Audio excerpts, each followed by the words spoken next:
दोस्तों, बंगाल के बंगाली हिंदू रोजगार की तलाश में बंगाल से पलायन करके मध्य प्रदेश में रह रहे हैं। वहीं रहकर वो लोग रोजगार कर रहे हैं।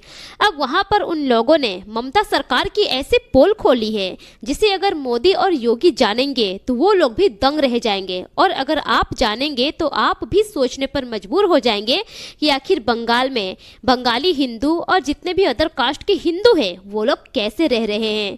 आइए जानते हैं पूरा मामला इस वीडियो में। पर वीडियो में आगे बढ़ने से पहले आप सभी से एक ही रिक्वेस्ट है कि वीडियो को लाइक कर दीजिए और चैनल को भी सब्सक्राइब कर दीजिए ताकि मेरा हौसला बढ़ता रहे। दोस्तों, मेरा नाम है तबस्सुम खातून और आप सभी का मेरे चैनल पर स्वागत है। दोस्तों, सभी राज्य से लोग पलायन करते हैं, एक राज्य से दूसरे राज्य, या फिर पढ़ाई के मामले में हो या फिर रोजगार के मामले में हो। अब ऐसे ही बंगाल के कुछ बंगाली हिंदू बंगाल से पलायन करके मध्य प्रदेश में गए हैं और वहां रहकर वो लोग रोजगार कर रहे हैं। अब ऐसे में एक न्यूज चैनल है जिस न्यूज चैनल का नाम है ऑल इंडिया न्यूज 01। उस न्यूज चैनल की रिपोर्टर बंगाल के कुछ मजदूरों से, बंगाल के कुछ हिंदू बंगाली से बातचीत करती है और बातचीत करने के दौरान वो एक व्यक्ति से पूछती है, जिस व्यक्ति का नाम होता है मिथुन घोष। मिथुन घोष से पूछती है कि आप कहाँ के रहने वाले हैं, तो वो व्यक्ति बताते हैं कि मैं पश्चिम बंगाल का रहने वाला हूँ। तब जाकर रिपोर्टर कहती है कि 15 सालों से आप लोगों ने सीएम ममता बनर्जी को बनाया है, 15 सालों से पश्चिम बंगाल में टीएमसी की सरकार है, इस बार आप किसे चुनेंगे। तब जाकर मिथुन घोष कहते हैं कि इस बार परिवर्तन होगा, इस बार हम बीजेपी की सरकार बंगाल में लाने जा रहे हैं, अब टीएमसी की सरकार बंगाल में नहीं चलेगी।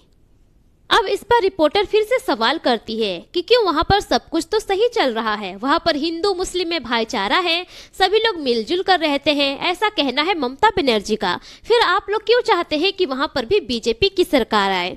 तब जाकर मिथुन घोष के बगल में जो दूसरे मजदूर होते हैं वो जवाब देते हुए कहते हैं कि अब वहां पर टीएमसी की सरकार नहीं चलेगी, इस बार हम जोरों शोरों से कोशिश कर रहे हैं, सभी हिंदू एक होकर हम वहां पर बीजेपी को वोट देंगे और बीजेपी को भारी बहुमत से पश्चिम बंगाल में जिताएंगे और साल 2026 में बंगाल में बीजेपी की ही सरकार बनने जा रही है। मजदूर ये भी कहते हैं कि बंगाल में हिंदू सेफ नहीं है, वहां पर एक तरफा कानून चलता है। ममता दीदी तो कहती है कि भीमराव अंबेडकर का संविधान है, संविधान संविधान चिल्लाती है, लेकिन संविधान का वो एक भी कानून फॉलो नहीं करती है, वहाँ पर एक तरफा कानून चलता है, वहाँ पर सिर्फ दूसरे धर्म के लिए ही हित में वो कानून चलाती है, बाकी जो हिंदू धर्म के लोग हैं वहाँ पर वो लोग सुरक्षित नहीं हैं, वहाँ पर वो लोग बहुत परेशान हैं। इसलिए हम चाहते हैं कि इस बार बंगाल में बीजेपी की ही सरकार आए।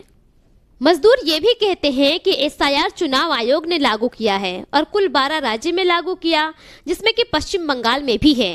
बाकी सभी राज्यों में एसआईआर अच्छे से और शांतिपूर्वक हो रहा है, लेकिन जब से बंगाल में एसआईआर शुरू हुआ है तब से दीदी के मन में खलबली मची हुई है। दीदी एसआईआर का विरोध कर रही है, एसआईआर को लेकर वो सड़क पर उतर गई थी, वो आंदोलन कर रही थी कि एसआईआर ना हो। आखिर क्यों ना हो एसआईआर? एसआईआर होना जरूरी है क्योंकि जितने घुसपैठिए हैं जो अवैध तरीके से बंगाल में घुस आए हैं, जिसकी वजह से वहां के नागरिकों को दिक्कत हो रही है। जितने भी सुविधाएं हैं वो घुसपैठियों को तो मिल रही है, लेकिन जो मूल रूप से बंगाल के रहने वाले हैं, जो भारत के नागरिक हैं, उसको सुविधाएं नहीं मिल रही है। तो एसआईआर होना बहुत जरूरी है।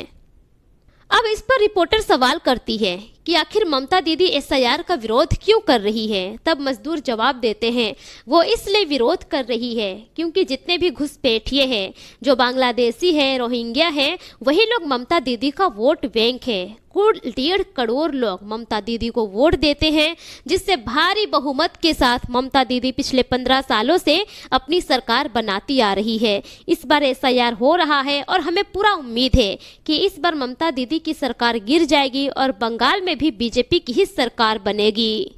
रिपोर्टर फिर से सवाल करती है कि आज से 10 साल पहले पश्चिम बंगाल का क्या हाल था और अब क्या हाल है, पश्चिम बंगाल में कोई परिवर्तन हुआ है कि नहीं हुआ है। उस पर सभी मजदूर जवाब देते हुए कहते हैं कि पश्चिम बंगाल का हाल बद से बदतर हो गया है, वहाँ पर रोजगार नहीं है, किसी चीज़ की फैसिलिटी नहीं है, अगर घर में पैर पसार कर सोते हैं तो रास्ते पर पैर आ जाता है, क्योंकि वहाँ के गलियों की जो सड़कें हैं वो इतनी पतली पतली है कि वहाँ पर बहुत दिक्कतें होती है।